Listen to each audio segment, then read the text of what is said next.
Olá, eu sou Pedro Doria e esta é mais uma edição do Conversas com o Meio. Nosso convidado esta semana é o ensaísta Francisco Bosco. Vocês talvez o conheçam das redes sociais, do Papo de Segunda na GNT, mas o motivo pelo qual o Bosco está aqui, o Chico Bosco está aqui, é esse livro, O Diálogo Possível. Ele acaba de ser lançado. E o que o Chico constrói nesse livro, de forma muito clara e com algumas passagens particularmente bonitas, é um pouco uma história do Brasil, uma história de como que nossos problemas surgiram, uma história de como que a gente veio dar nesse lugar aqui em que parece que o diálogo está travado.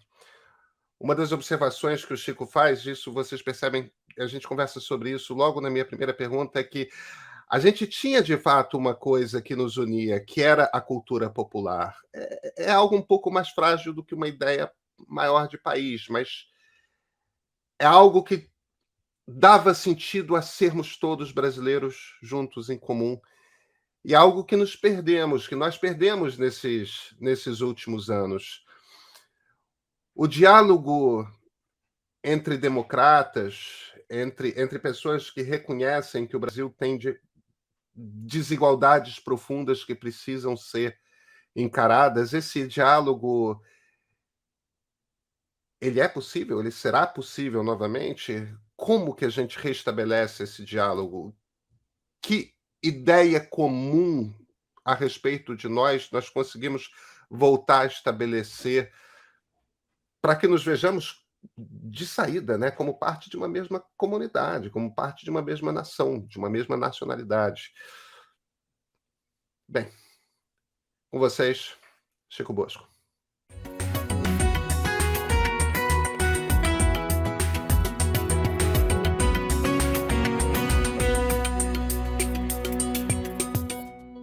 Francisco Bosco, Chico Bosco, muito obrigado por ter aceito aqui o convite para essa conversa.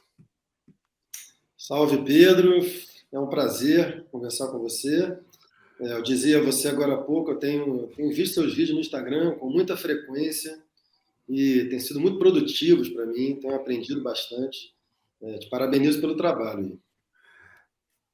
O foco aqui, Chico, é o seu livro. Como eu estava te dizendo no nosso passo inicial, cara, livraço. Espero francamente que mais pessoas o leiam, porque a gente precisa encontrar caminhos para voltar a conversar no Brasil, que a gente não está conseguindo conversar. E eu queria começar, Chico, eu acho que pela ideia mais bonita, me parece, que está aqui no seu livro, que é a de que a coisa que nos unia era a cultura brasileira. E, de alguma forma, ela deixou de nos unir. E essa ideia de cultura brasileira está muito ligada, eu concordo inteiramente com a ideia do encontro das três raças, que ali entre os anos 20 e nos anos 30 se tornou uma ideia-força que guiou o Brasil por várias décadas depois. É claro que ela nunca resolveu a questão do racismo dentro da sociedade brasileira, mas ela legitimava a ideia das três raças, do encontro das três raças, bem ou mal, ela legitimava a existência de um encontro e legitimava uma cultura comum a nós. Ela nos dava uma ideia de povo, ela explicava para a gente o que era que nós tínhamos em comum, sendo brasileiros. Em que momento você acha que a gente perdeu essa âncora comum, essa ideia de que há algo que nos junta a todos num povo só? Vamos lá, Pedro. Normalmente, quando a gente entra nesse campo de história das ideias, acho que você sabe disso, né? Quando a gente define marcos assim, tem um certo grau de arbitrariedade, porque são processos, né, que costumam envolver temporalidades muito longas, mas os marcos são pontos de grande concentração, condensação e irradiação, né? dentro da história. A questão é a seguinte: diferentemente de diversos outros países, nós não fomos capazes no Brasil de estabelecermos ao longo da nossa história marcos político-institucionais que pudessem, no nosso caso, romper com as características da nossa etapa colonial e, por meio dessa ruptura, refundar uma sociedade republicana, democrática, inclusiva, e por meio dessa refundação, fazer com que todos os cidadãos de grupos sociais diferentes pudessem se reconhecer nesse marco institucional. Trocando em miúdos, por exemplo, a França, com todas as dificuldades, limitações do processo, a França tem na Revolução Francesa esse grande referente que formou a nação francesa, a comunidade imaginada francesa. No Brasil, nós não temos isso, né, Pedro? Assim, os nossos marcos políticos institucionais foram todos, eu diria, se deram todos dentro da égide da modernização conservadora. Então, são atualizações mais formais e nominais do que reais, e que, portanto, ou têm significados muito distintos para os diversos grupos sociais, ou não são suficientemente refundadoras para tornar-se na nossa sociedade propriamente democrática e formar uma comunidade imaginada em torno desse acontecimento. Dentro disso, o que funcionou para nós, o que desempenhou esse papel de instância unificadora, produtora de uma comunidade imaginada? Foi o que a gente, ao longo do século XX, passou a reconhecer como cultura popular. Esse fenômeno é um fenômeno que começa desde a chegada, não de Pedro Álvares Cabral, mas de Caramuru, de João Ramalho, né, dos náufragos e degredados, e que, ao se encontrarem, primeiro com os povos indígenas, né, começaram a formar esse protopovo brasileiro, instaurando aí a realidade, né, o fato de uma mestiçagem biocultural no Brasil. A mestiçagem no Brasil, ela é um fato biocultural. Durante séculos, os séculos do Brasil colonial, e mesmo durante boa parte do século XIX, essa mestiçagem cultural foi muito recalcada pelas elites brancas europeias brasileiras, que tentaram fazer do Brasil um projeto muito europeizante ainda, né?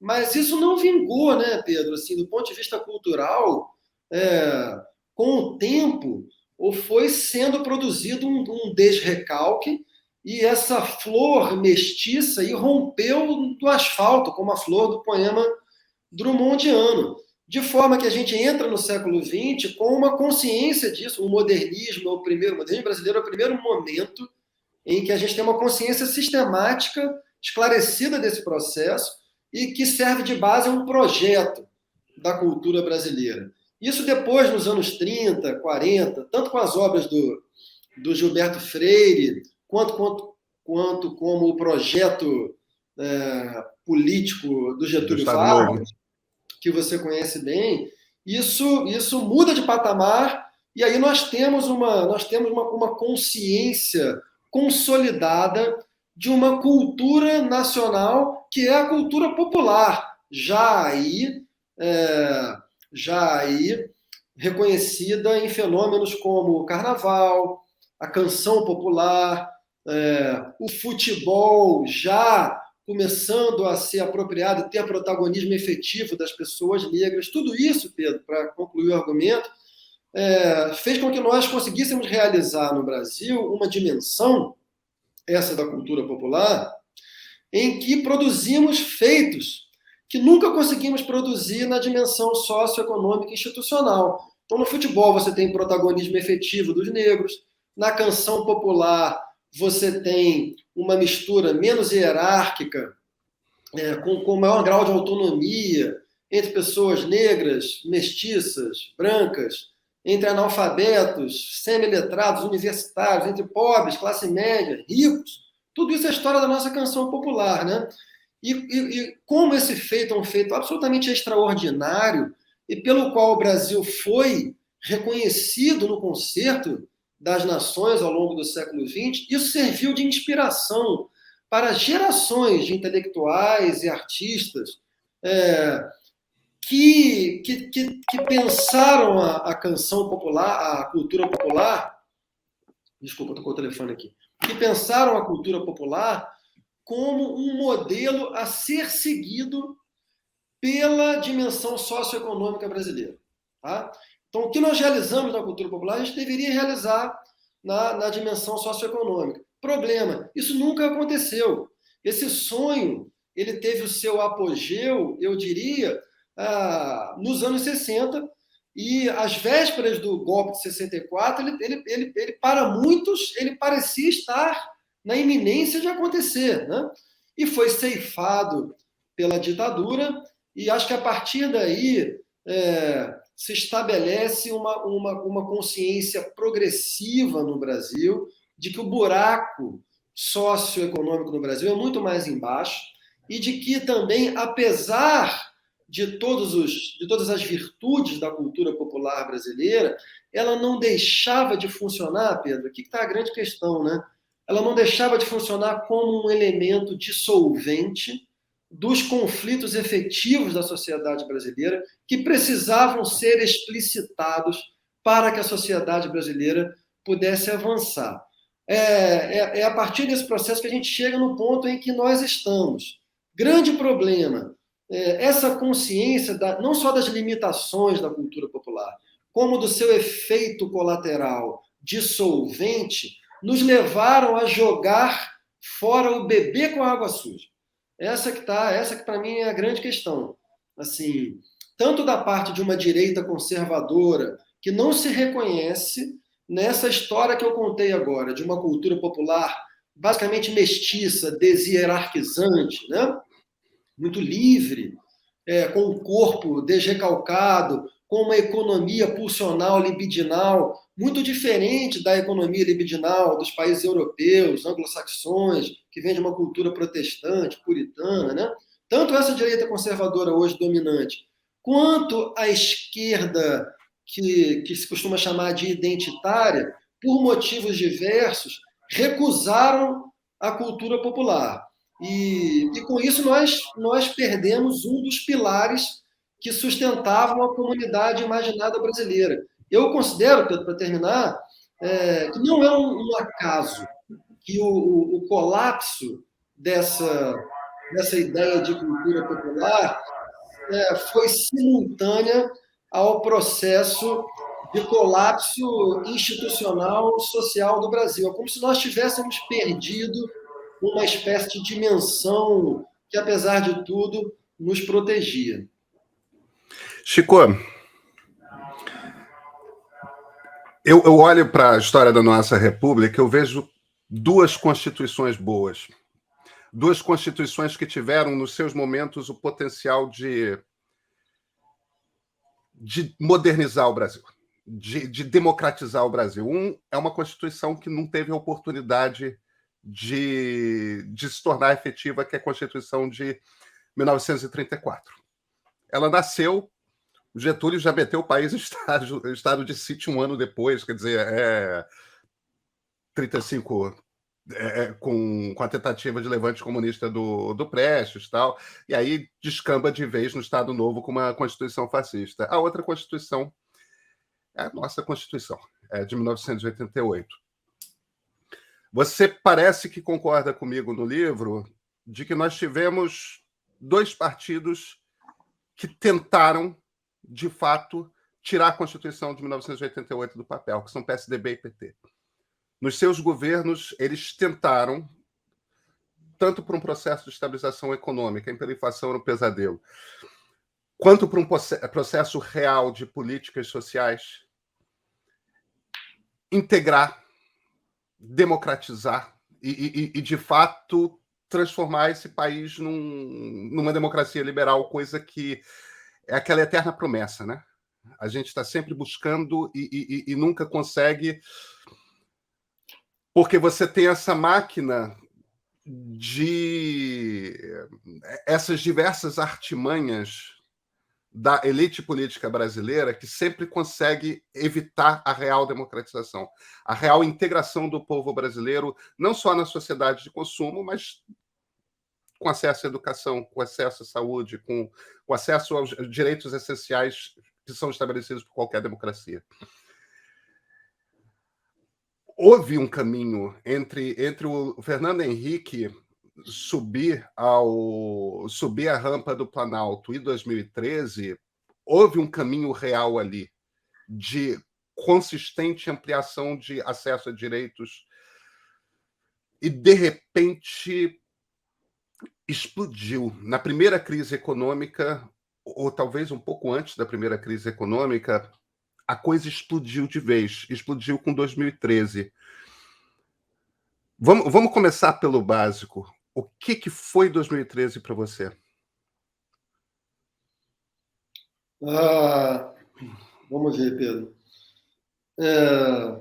Eu tendo a pensar que, diferentemente do que foi a primeira reação de muita gente, quando 2013 eclodiu, né, que aquilo parecia um raio em céu de brigadeiro, né, vendo retrospectivamente, me parece que 2013 era necessário que acontecesse, porque, apesar dos avanços que o Brasil tinha feito na redemocratização até então, considerando o passivo secular gigantesco, a panela de pressão ainda era forte e nós vivíamos ali o que alguns teóricos, especialmente a Chantal Mouffe e o Laclau, que pensam muito o conceito de populismo, né, e as suas condições de possibilidade também, não só a descrição do que é o populismo, mas também as suas condições de possibilidade, né? O que esses teóricos chamam de pós-democracia. Pós-democracia é um certo estado da democracia liberal em que ela é mais liberal do que democrática.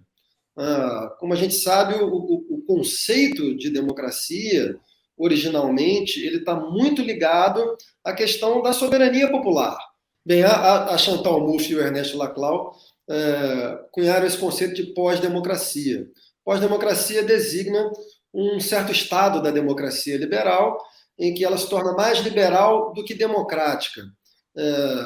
A teoria da democrática, nela, democracia se mede principalmente pela soberania popular. Uma democracia é tão mais intensa quanto maior é a participação popular nos processos decisórios, seja direta ou indiretamente. Eu tenho a impressão de que, apesar dos avanços feitos na redemocratização até ali, havia uma sensação de impotência, de cidadania muito rarefeita naquele momento, em larga medida pela relação muito espúria entre executivo e legislativo, né? Um estado degradado do nosso presidencialismo de coalizão. E isso foi muito intensificado pelos mega eventos esportivos que acabaram se revelando um verdadeiro autopresente de gregos, né? Que o governo federal se deu, porque aquilo criou um contraste muito grande entre custos exorbitantes para a construção de estádios, sobretudo de infraestrutura para esses eventos, e o estado precário dos nossos serviços públicos mais fundamentais. Então, acho que isso foi o que levou à eclosão da insatisfação de junho. Isso quanto às razões de junho, né, Pedro? Assim, quanto aos sentidos de junho, a conversa é outra.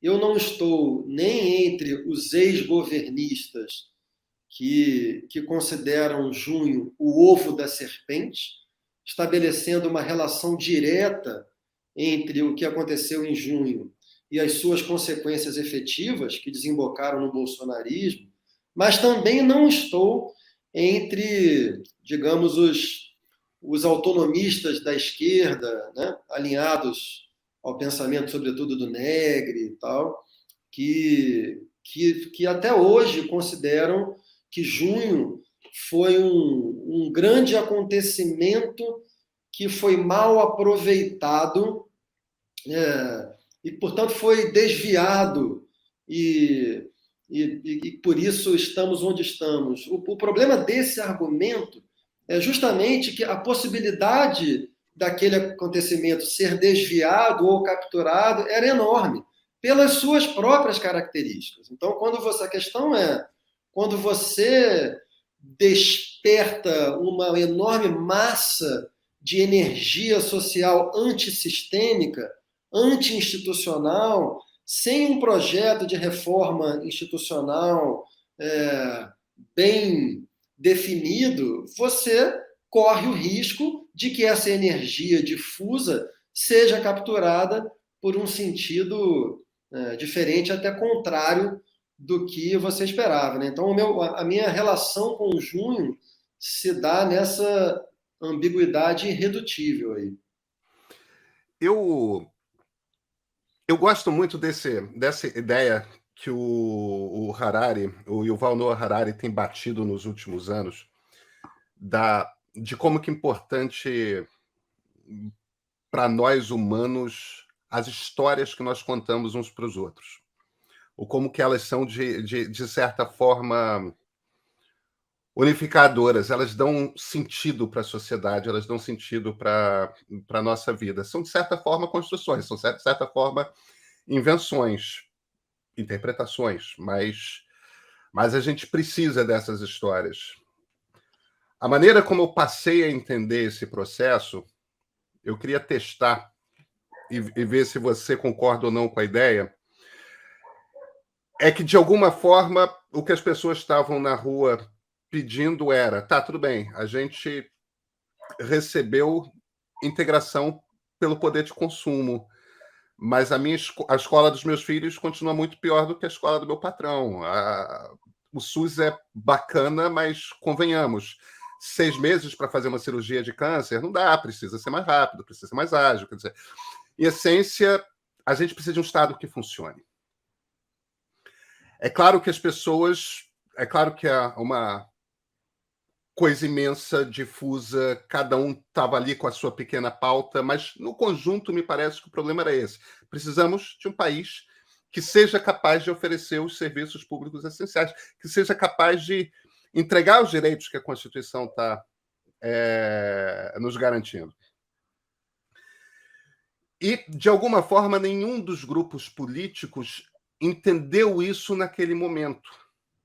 E todo mundo foi para a campanha de 2014 sem oferecer uma história que explicasse 2013. E, de certa forma, na ausência de grupos políticos explicando uma história, contando uma história que desse cabo de explicar o que tinha acontecido, a Lava Jato assumiu esse papel. E a interpretação que ficou aparecendo foi, o Estado não funciona porque o Estado é corrupto. Se a gente resolve a corrupção, a gente resolve o problema, o Estado passa a funcionar magicamente. Era a única história que estava oferecida ali naquele momento. Aliás, ainda é meio que a única história que está oferecida para explicar, porque, de resto, o que você tem é gente dizendo por aí que, sei lá, o Obama orquestrou de dentro da Casa Branca um levante popular no Brasil. Ou então os fascistas, ou enfim, nenhuma outra história que tenha mínima coerência que não para pequenos grupos. E o problema é que a Lava Jato se mostrou uma coisa antissistêmica, né? Um bicho que queria não enfrentar a questão de que temos um sistema judiciário que protege gente rica e com poder e encarcera gente pobre sem poder, mas sim uma coisa de queremos eliminar todo o sistema político brasileiro. E aí a coisa começou a ruir. Essa é a maneira como eu tenho lido o processo de 2013 para cá. Bate para você como uma interpretação que faça algum sentido, Chico? Bate, claro. Eu vou dar a minha própria formulação a partir do que você falou. Eu tenho pensado, Pedro, assim, que uma das grandes armadilhas que o Brasil precisa conseguir superar, e eu já adianto que eu não sei exatamente como, assim, mas esse livro é uma tentativa de contribuir para a formação coletiva dessa resposta. Uma das grandes armadilhas é essa hesitação que nós, enquanto sociedade, inconscientemente, temos entre um projeto de reformulação institucional que seja lento, porém consistente e duradouro. Esse é um caminho, esse é o caminho que a gente trilhou durante as duas autoridades duráveis da redemocratização, PSDB e PT, né? Mas é um caminho que enfrenta muitos obstáculos. Então, os seus avanços parecem à sociedade, com razão, muito lentos diante das urgências da sociedade, né?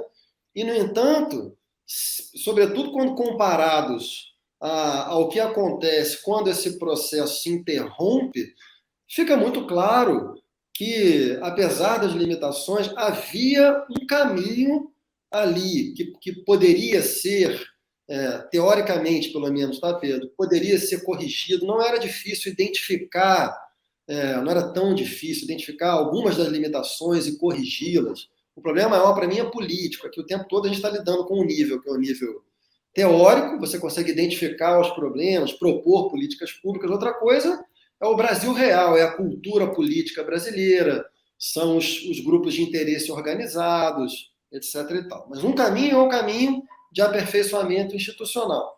Como esse caminho se revelou insuficiente, simplesmente todos os atores protagonistas da última década no Brasil resolveram, não de forma consciente ou não sempre consciente, resolveram apostar num caminho antissistêmico, anti-institucional. Então, quais são, na minha opinião, os 5 atores protagonistas da nossa última década? Junho de 2013, esse levante da sociedade civil, por definição, antissistêmico, né? Uma maneira difusa contra o sistema político como um todo, portanto, anti-institucional. A nova direita que surgiu a partir daí, que partiu de uma premissa também correta, assim como junho. A premissa de junho existe um conluio espúrio entre os poderes, entre o executivo e o legislativo, e precisa de um terceiro termo para poder pressionar essa relação e transformá-la, porque se deixá-la dentro dos seus próprios termos, isso não vai a lugar nenhum, né? Então, a premissa está certa. A solução foi antissistêmica.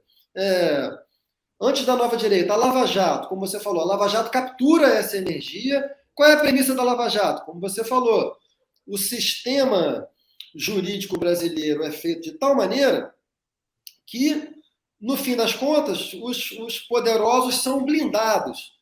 Isso não é um problema tanto de desenho constitucional, né, Pedro? Esse que é o problema, assim. É da prática.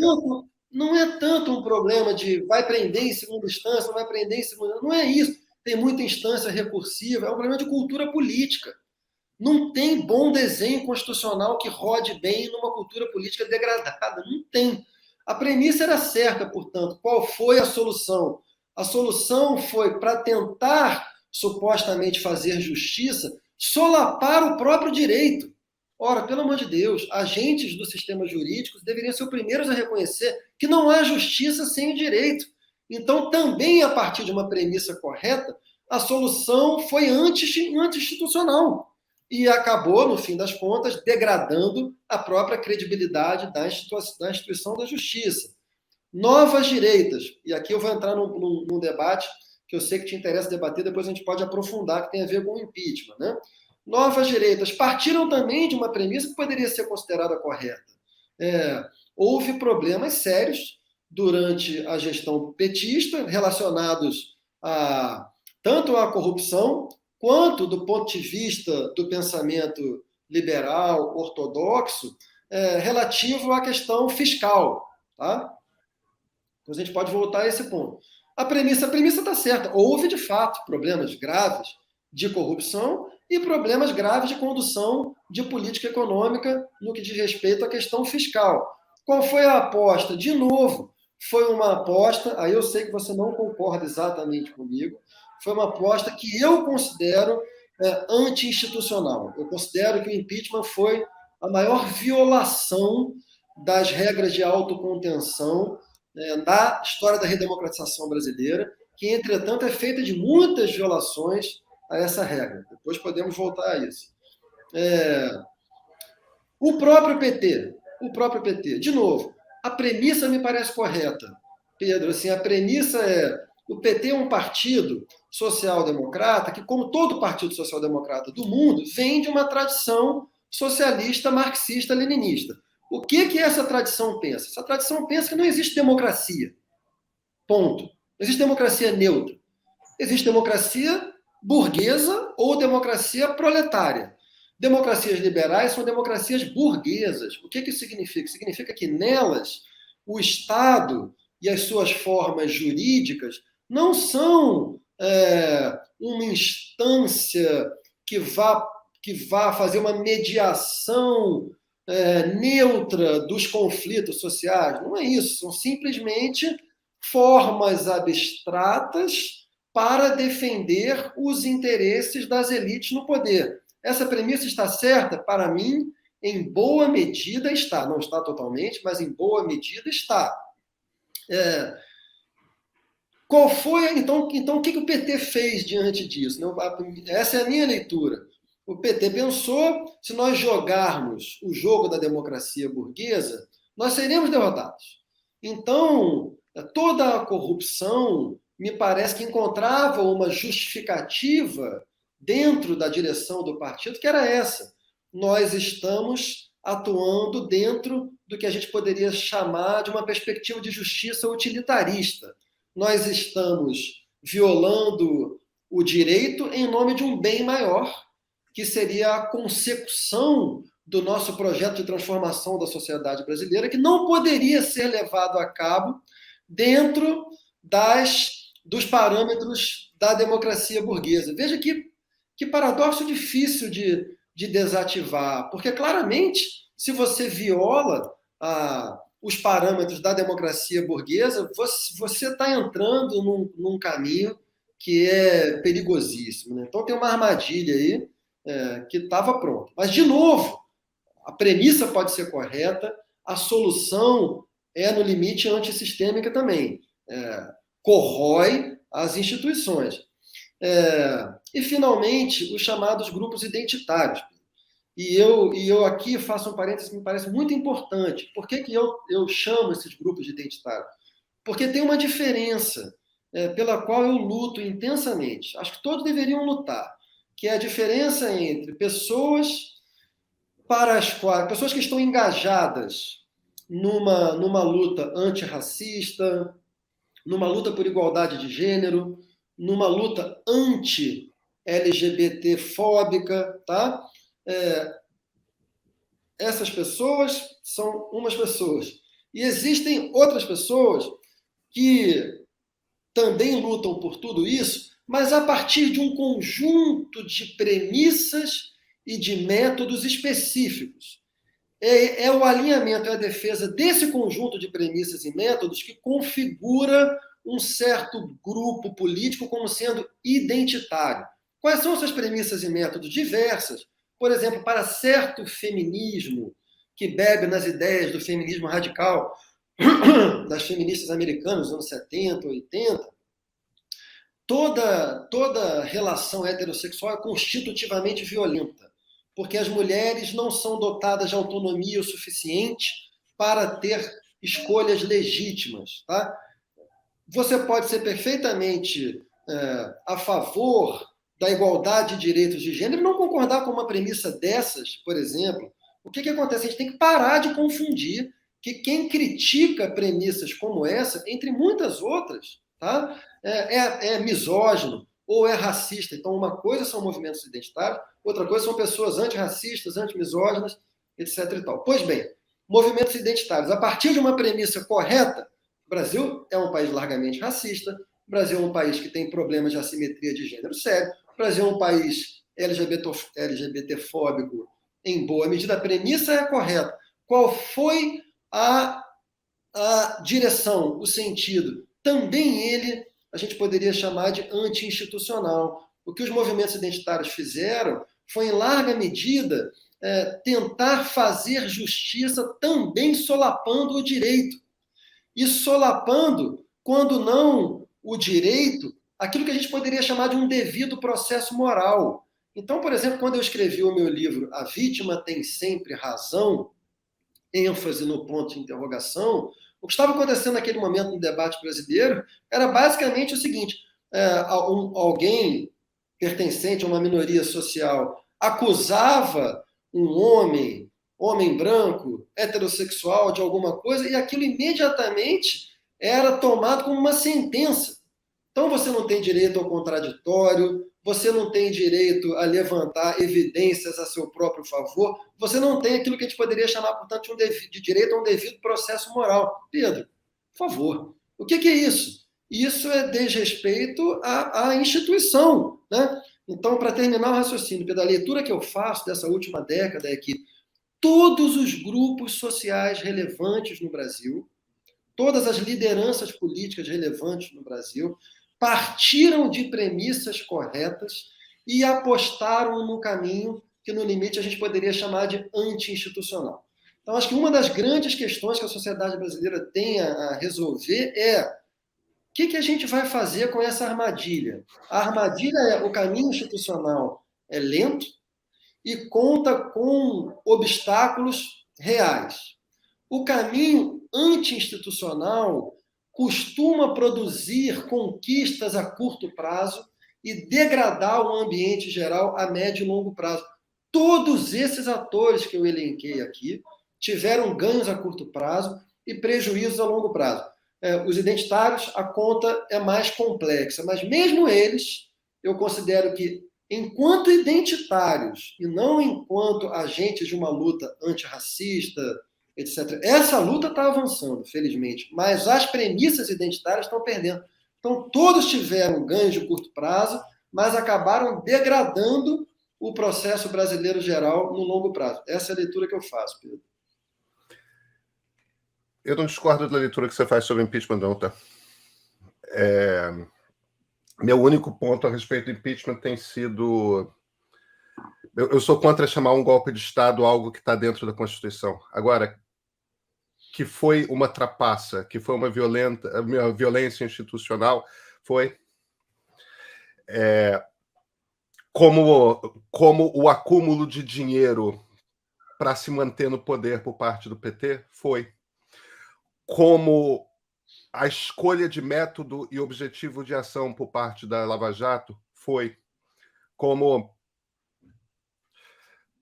coletivamente todo mundo escolheu jogar fora das regras. Ou nesse limiar da legalidade. No caso da corrupção, eu estou dizendo que é no limiar da legalidade porque era uma prática constituída no Brasil há tanto tempo que, de certa forma, era aceitável, faz parte do jogo, todo mundo faz. Então, dentro desse limiar entre o legítimo e o legal, todo mundo começou a agir e implodiu tudo. E aí eu queria puxar, você fala um bocado sobre o Olavo. E é engraçado que, lendo a parte que você fala sobre as ideias do Olavo de Carvalho,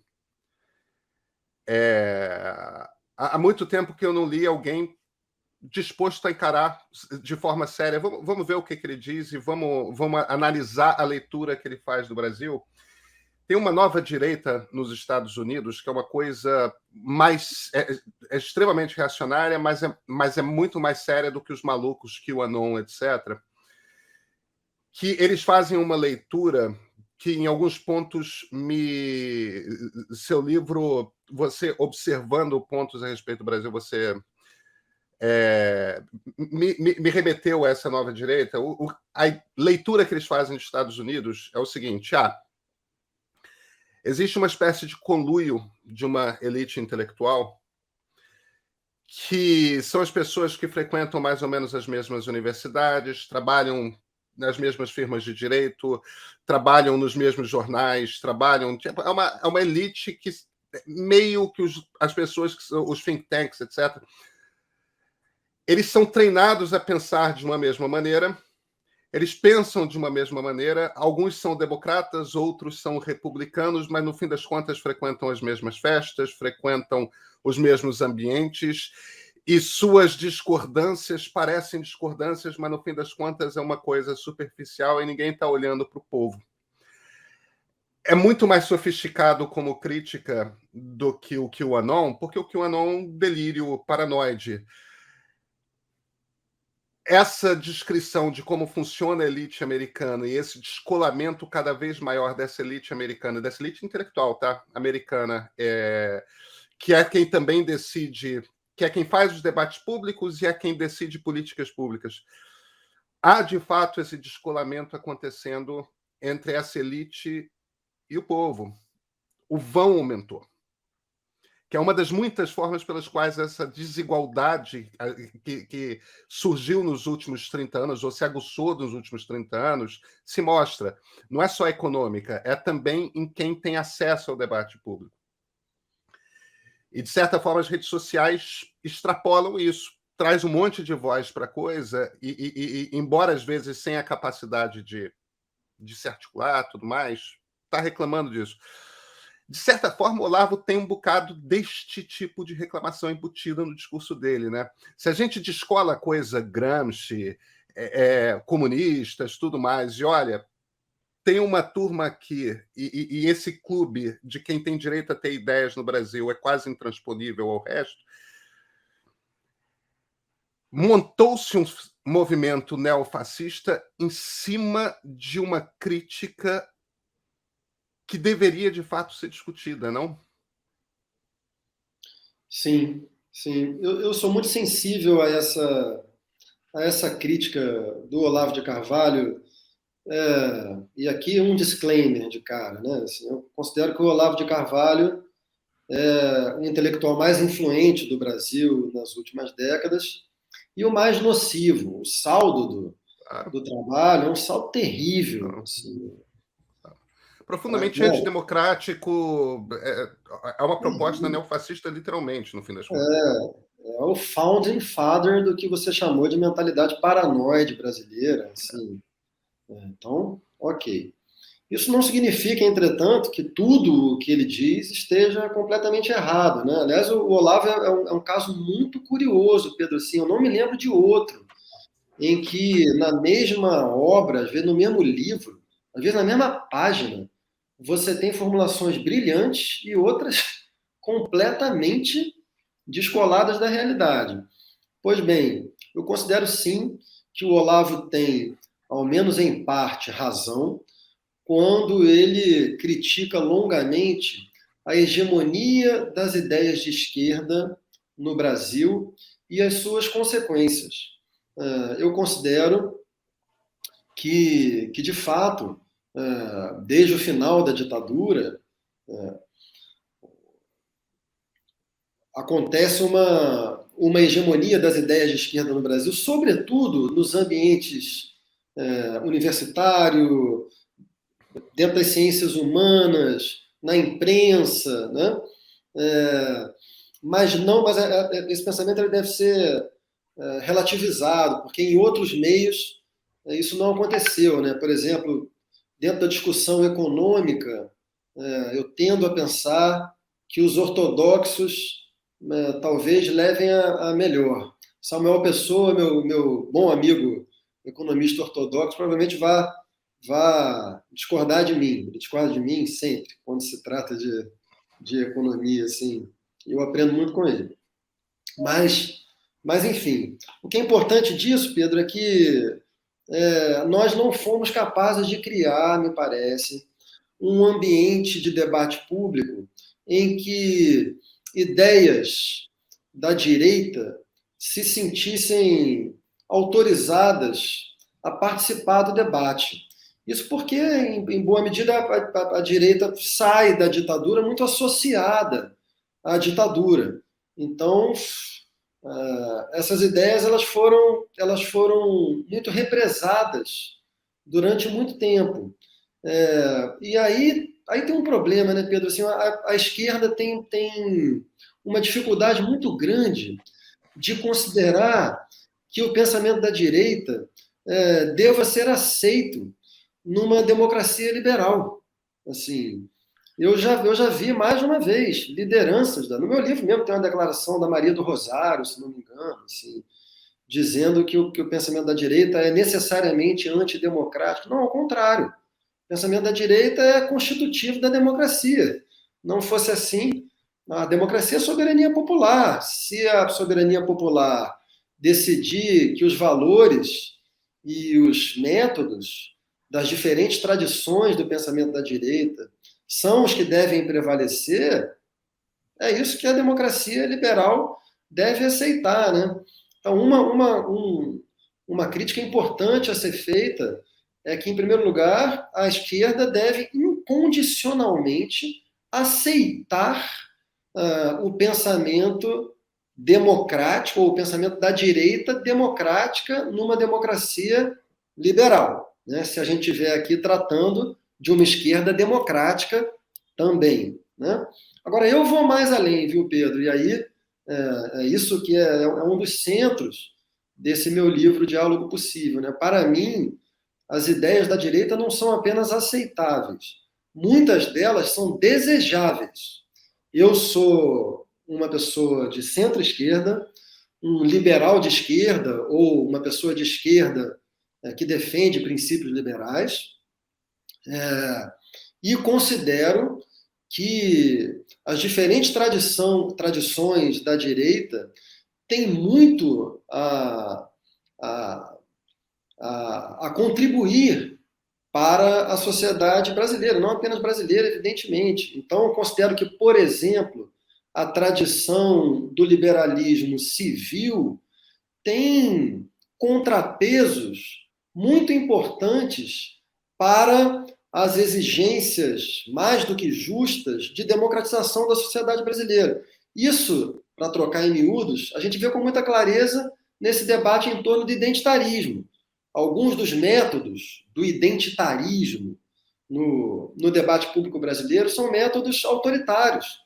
Essas pessoas funcionam muito por intimidação, por tentativa do chamado cancelamento, aquilo que eu falava antes, né? Não costumam dar direito ao contraditório, costumam tentar inibir, intimidar as pessoas que não se alinham incondicionalmente ao conjunto das suas premissas. Então, nessa hora, é importante que a gente seja capaz de, a um tempo, reconhecer as exigências democratizantes que estão no fundo desses pleitos, mas, ao mesmo tempo, afirmar princípios liberais de defesa de direitos individuais, como, por exemplo, o direito ao contraditório.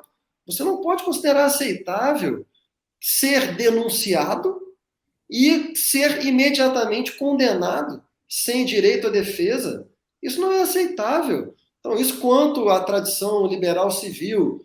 Mas eu vou mais além, Pedro, assim, a tradição conserva. Existe uma tradição conservadora na direita, você sabe, que vai desde Burke, passando por Scruton, Michael Oakeshott, né, grandes filósofos do pensamento conservador, e que é preciso que a gente os entenda na sua medida, na sua nuance específica. Um conservador da estirpe de um Michael Oakeshott não tem nada a ver com um Olavo de Carvalho.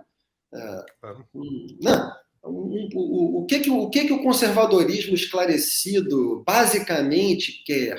Ele não é categoricamente infenso a transformações sociais, ele é categoricamente infenso ao que eles chamam de racionalismo. O que é um racionalismo? O racionalismo é essa mentalidade que considera que você pode refundar uma sociedade a partir de uma engenharia social utópica feita dentro de um gabinete, né? Eles consideram que isso, em geral, dá em catástrofe social. Estão certos. Estão certos.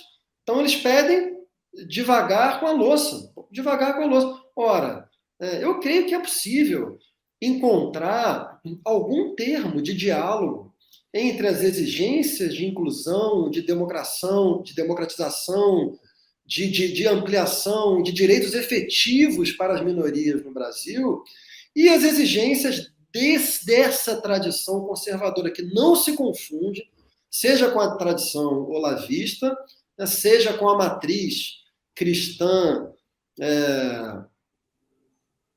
fundamentalista, se quisermos, né? Assim, para a qual não há diálogo possível, porque é constitutivamente iliberal. E para terminar, Pedro, assim, mesmo a direita liberal em economia política, acho que deve ser vista pela esquerda com muita atenção.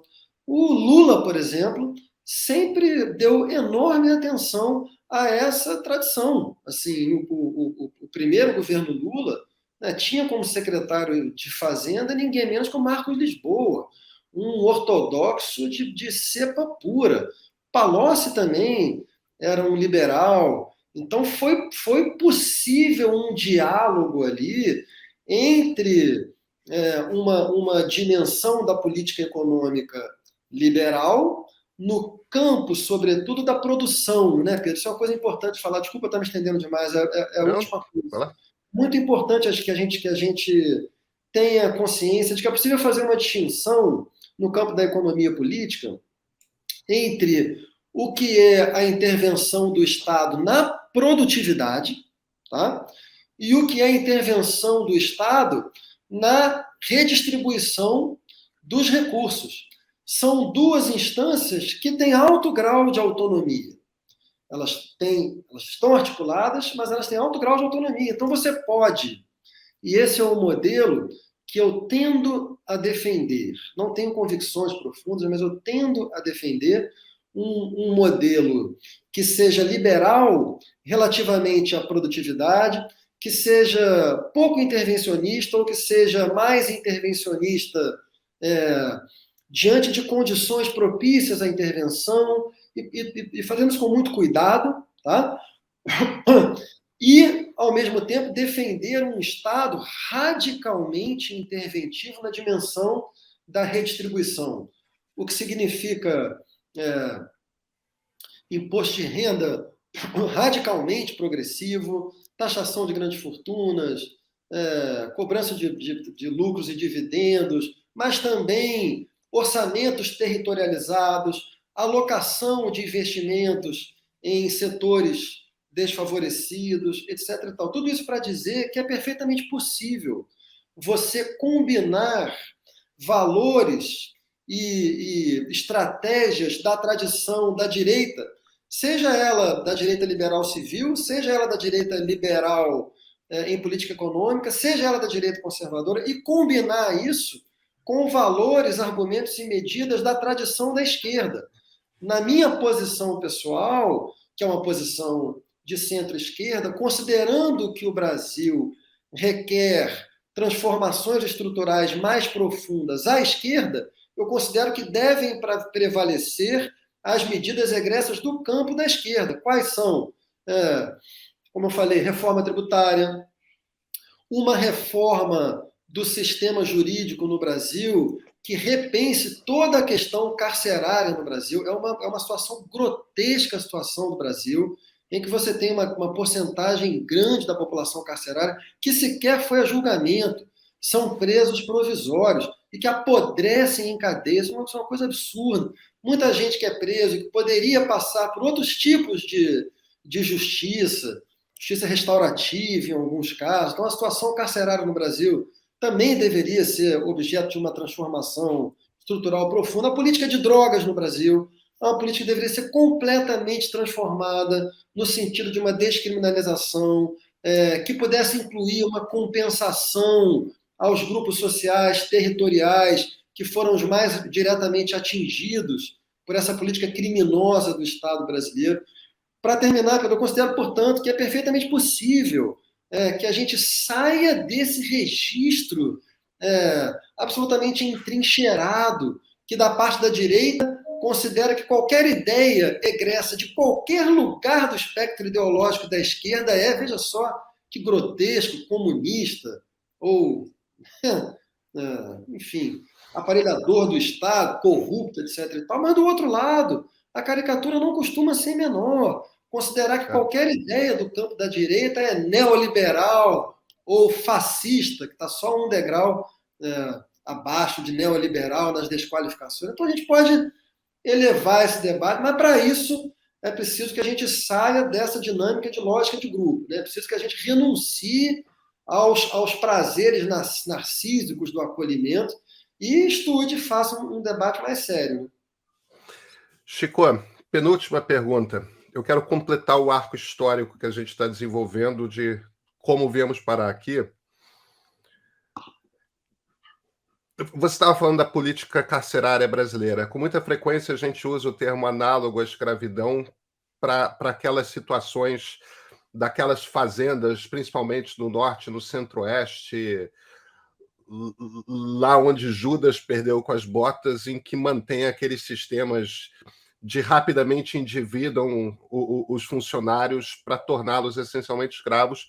E a gente nunca usa análogo à escravidão para se referir às nossas cadeias. Mas é a mesma coisa, né? A gente trata as pessoas que estão dentro das nossas cadeias como nós tratávamos durante a colônia e o império os escravos. Quer dizer, aquilo ainda está entre nós. O 13 de maio não resolveu essa nossa violência que está entre nós, que faz parte de ser Brasil. O ponto pelo qual eu estou trazendo isso como você disse aqui, como você diz no livro, tem esse aspecto das coisas que a gente disfarçava, a gente fingia que não estavam lá. E, de certa forma, 2013 é um pouco uma explosão de vem cá, não vai resolver a quantidade de lixo que está embaixo do tapete, a gente tem que limpar isso aqui, a gente tem que democratizar esse país. De certa forma, é um backlash, né? Você pondera essa questão, é um backlash do reacionarismo brasileiro que a gente está vivendo. Eu estou falando a Bolsonaro, ou as forças que elegeram o Bolsonaro, aquele lado mais feio da Lava Jato que começou a emergir ali nos protestos contra a Dilma imediatamente antes do impeachment, que é uma coisa que está, inclusive, à direita de Médici, que está à direita do... Eu estou citando o Médici aqui porque é o cara que eu considero o pior dos presidentes generais do período da ditadura. Aqui, a gente tem agora um movimento, e a gente agora tem umas forças armadas que estão à direita daquelas forças armadas e da ditadura militar. E tem uma base de apoio popular que, embora minoritária, cara, é muita gente. É o quê? Algo entre 15% e 30% da população, é difícil mensurar com certeza. É uma quantidade imensa de pessoas que não são conservadoras, que flertam com algum tipo de reacionarismo que francamente, eu não tenho nenhuma dificuldade de chamar de fascista, e não como xingamento, mas como descrição do que é. Quando eu ouvia lá atrás gente da esquerda falando não, isso é classe média com preconceito porque tem gente pobre pegando avião e não consegue ver gente pobre no aeroporto, eu meio que dava uma descontada. Não, isso aí é preconceito de esquerda com gente que está do outro lado. Eu acho que a crítica tinha razão hoje. Me parece que, de fato, esse preconceito que eu não enxergava está aí, está palpitando, está mostrando cada vez mais. Quer dizer, existe uma sociedade com cabeça escravista que quer manter a radical distância de renda e distância social e distância cultural através da educação. Existe um pedaço do Brasil que reage violentamente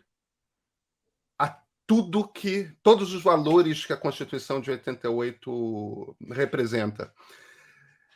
Essa gente, você acha que já estava aí? Você acha que essa gente foi estimulada a se colocar ali? Onde está o ovo da serpente? Onde que ele eclodiu? O que é? De onde vem essa gente?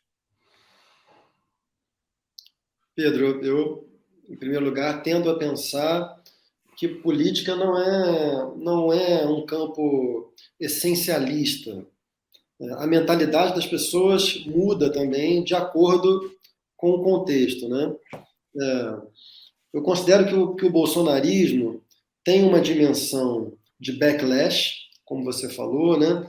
De setores conservadores da sociedade brasileira, seja um conservadorismo econômico, seja um conservadorismo em outras dimensões da experiência social, né? Como de reconhecimento. Então, nesse sentido, sim, tem uma reação aos avanços que foram feitos e continuam sendo feitos, apesar disso tudo, né? Mas acho que tem uma outra dimensão, Pedro, que eu acho que é mais passível de ser revertida, assim, e que tem a ver com essa história que a gente tentou contar aqui na conversa, assim, tem a ver com a lenta degradação institucional do país ao longo da redemocratização e que acabou levando a sociedade brasileira a um estado de anomia. O estado de anomia é aquele em que as pessoas perdem toda a confiança na institucionalidade, ou seja, no conjunto de regras e de expectativas de comportamento que organizam uma sociedade. É justamente esse terreno da anomia que é o solo propício para a emergência de populistas. E diante de uma sensação de anomia, acho que acontece o que está acontecendo agora, Pedro, que é como se muita gente pensasse assim, não tem regra. As regras ou quando tem regra, a regra é falsificada. É um jogo de cartas marcadas. Então eu vou garantir o meu. Eu vou garantir o meu gozo. Eu vou garantir o que eu puder garantir. Acho que a gente está vivendo muito isso, assim. E aí tem essa união de grupos muito diferentes, lutando pelo seu próprio gozo e abrindo mão de qualquer sentido de coletividade. Quando a gente pensa a história brasileira, né, Pedro, tem um livrinho muito interessante do Contar do Caligares, grande psicanalista falecido recentemente, que é o Hello Brasil. Felizmente foi reeditado agora há pouco. Assim. Eu gosto desse livro há muito tempo. E esse livro é uma versão psicanalítica da história brasileira. E basicamente o que o Contar diz é o seguinte, que o que marca a história brasileira é a ausência de um pai simbólico. É como se a terra, o território brasileiro, fosse uma mãe que os colonizadores vêm gozar livremente e nunca houve uma figura paterna que seria a emergência de uma lei realmente vinculante, não apenas nominal, né?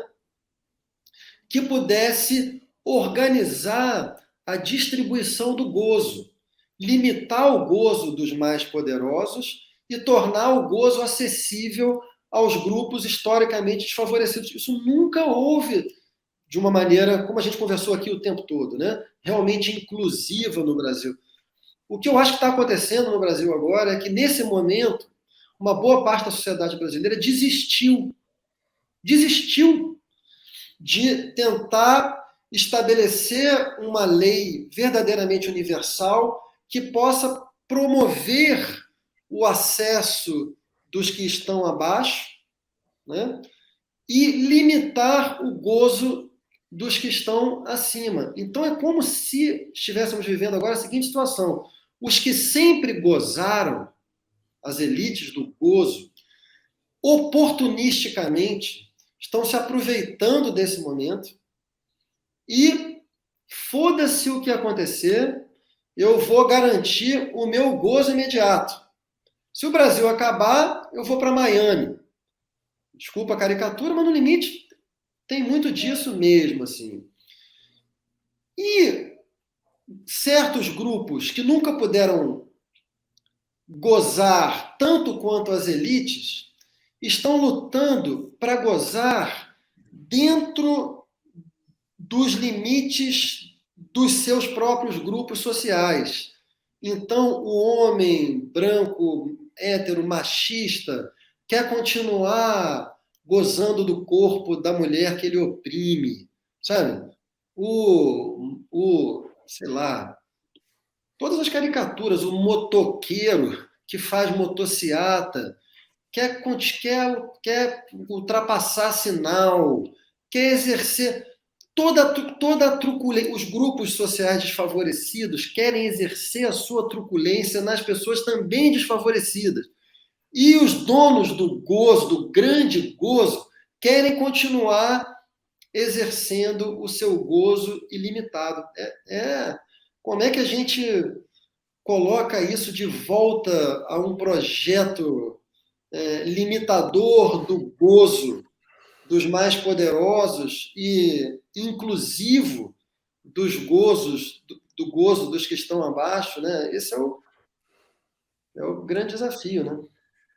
É o mais forte sobre o mais fraco, né? É, É primitivo nesse nível. E os mais é duro, né, Pedro? Porque é mesmo porque tem os mais fortes no mercado financeiro, sei lá, né? Mas tem os mais fortes na ralé, né? É. Chico, última pergunta. O diálogo é possível Diálogo é porque... possível. mas vem cá. Eu não vou te deixar sair com uma resposta tão fácil assim. Não. Porque você sabe que o Twitter é uma selva, né? E o Twitter substituiu as páginas de opinião dos jornais. É lá que a gente está. O Twitter eu estou usando como atalho para Facebook, YouTube, TikTok, Instagram. O debate público, não o debate dentro dos cafés, né? Esse continua acontecendo, mas o debate público e, portanto, aquilo que meio que dá a diretriz para onde que o vento está soprando para jornalistas, para políticos, para acadêmicos, está acontecendo nas redes sociais. E aquilo é uma selva. Você descreve muito bem no seu livro como é que o processo funciona. No fim das contas, a identidade, cada turma tem o seu grupo, e reforçar a ligação com o seu grupo se tornou mais importante do que a conversa.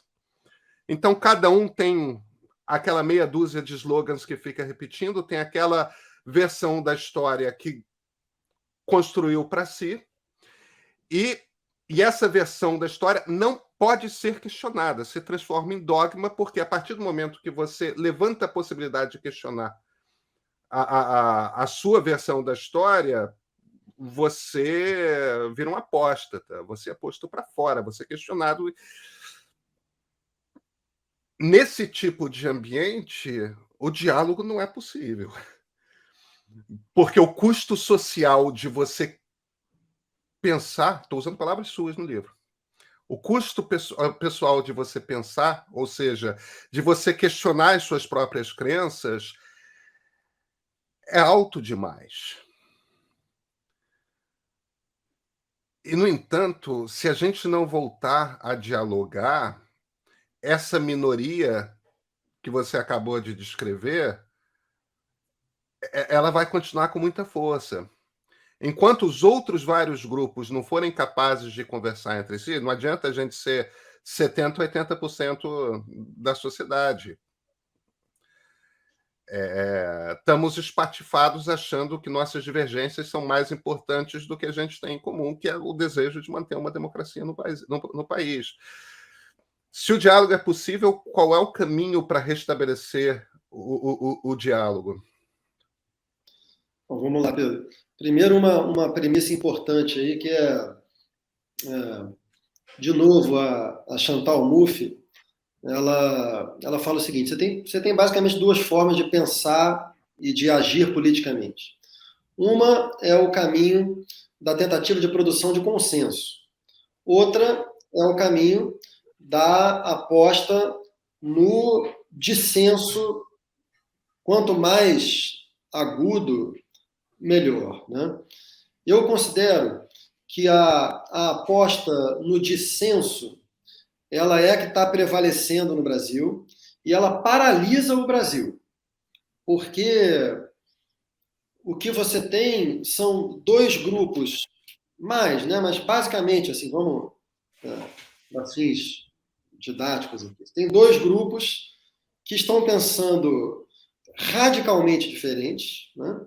E tão radicalmente diferentes, e as forças são mais ou menos, pelo menos nesse momento, né? Equilibradas ao ponto de que nenhum dos grupos consegue prevalecer e tocar uma agenda de transformação num sentido. O que você tem é uma tensão permanente que acaba produzindo o pior dos equilíbrios, que é um equilíbrio paralisante. Sim, essa é a situação em que estamos.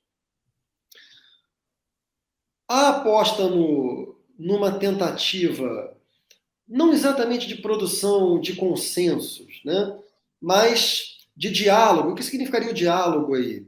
Significaria parar de desqualificar in totum a posição do outro, que é o seu adversário político previamente definido, né?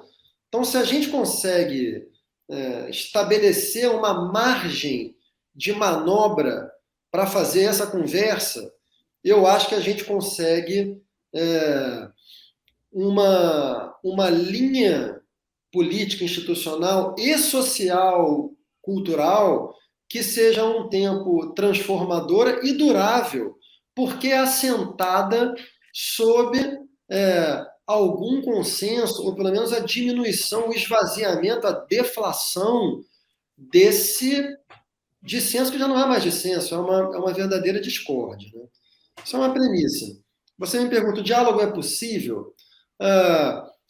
O que eu procurei mostrar nesse livro é que, teoricamente, o diálogo é possível. O que isso significa dizer? Significa dizer que, diferentemente das caricaturas que têm povoado o debate público no Brasil, quando você estuda mais profundamente as tradições que estão em choque nesse momento, existe um caminho para você pensar possibilidades de coabitação dessas tradições em um mesmo regime político, em uma mesma sociedade.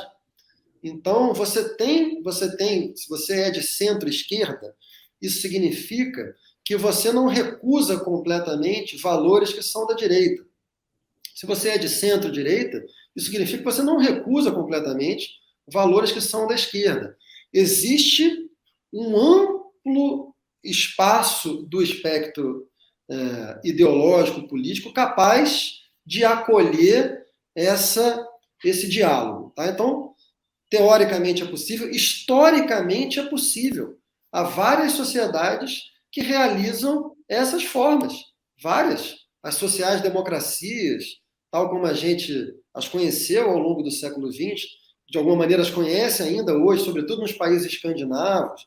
Todas as democracias liberais, Pedro, em maior ou menor medida, né? Sejam elas mais à direita, mais à esquerda, de alguma maneira se movem dentro desse espectro, né? A gente não deve cair na armadilha de querer voltar ao estado anterior da democracia brasileira, porque, afinal de contas, foi esse estado que acabou nos levando aqui. Então, a gente tem que ser capaz de identificar o que deu errado ali, né, para poder corrigir. Mas isso tudo é a conversa teórica. Evidentemente, nós estamos lidando com um fenômeno que é, em grande parte, psicoafetivo. nós estamos lidando com estruturas narcísicas que são muito poderosas. E todo mundo que tem algum contato com a psicanálise sabe que o que comanda o mundo não é a racionalidade, o que comanda o mundo é o imaginário, são os afetos, é a economia pulsional, libidinal. Então, assim, concretamente, o diálogo é possível?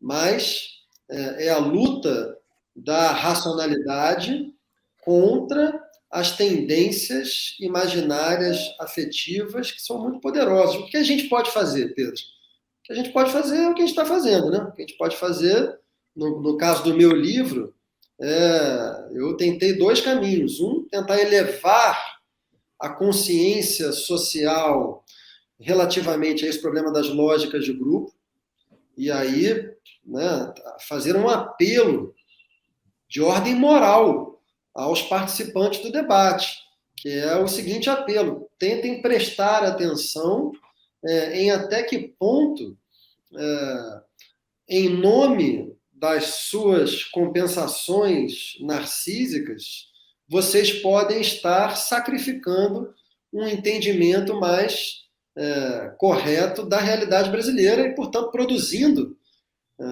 respostas que não vão ajudar.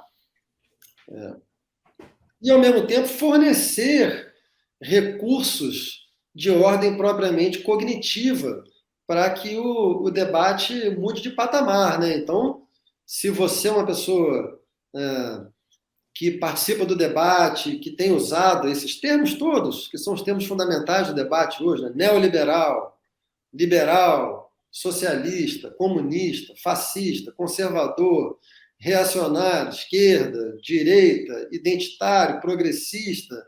Então, é importante que você saiba do que você está falando. Todos nós, a sociedade brasileira passou por um processo de transformação em 2013, 14, 15, esses anos decisivos para a nossa vida, né? E que consistiu basicamente em aumentar a intensidade da participação política no Brasil. Isso deveria ser bom. Isso é o que corresponde ao conceito de democracia. Por que isso descambou para um Estado não de consolidação da democracia, mas de ameaça a ela? Essa é uma reflexão que todos nós devemos fazer.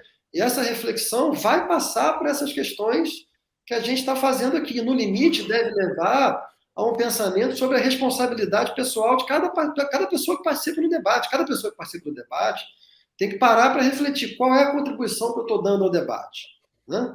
E isso passa por esse pensamento sobre lógicas de grupo e passa por um pensamento sobre o fato de que todo ganho de direito é também um ganho de dever, é um ganho de responsabilidade.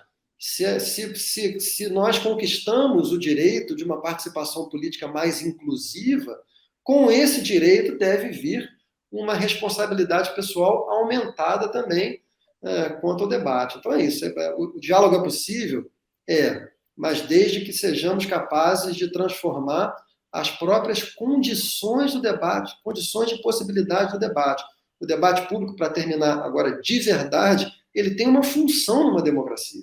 Qual é a função do debate público numa democracia?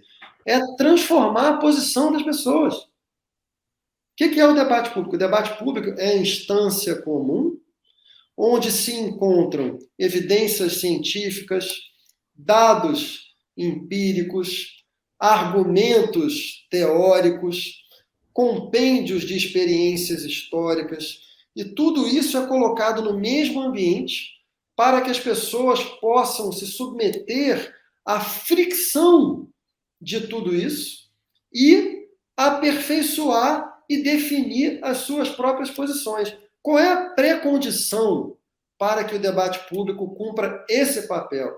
Que as pessoas entrem e participem dele com uma margem de abertura cognitiva para se transformarem. Se você entra no debate sem nenhuma margem cognitiva, já sabendo categoricamente qual é a sua posição, então você está contribuindo para a disfuncionalidade do debate público. Então, não tem debate público. Se você participa do debate público sem ter nenhuma margem para se transformar no debate público, você está traindo a própria função do debate público. É isso que está acontecendo no Brasil por parte de boa parte dos atores que participam do debate. Acho que é uma das melhores descrições que eu já ouvi de o que é debate público e da sua função. Chico Bosco, muito obrigado pela conversa. Eu que agradeço, Pedro. Sigamos conversando. Peço desculpas a você, quem nos estiver ouvindo, pela logorreia, que Imagina, é ótimo. doença difícil de tratar.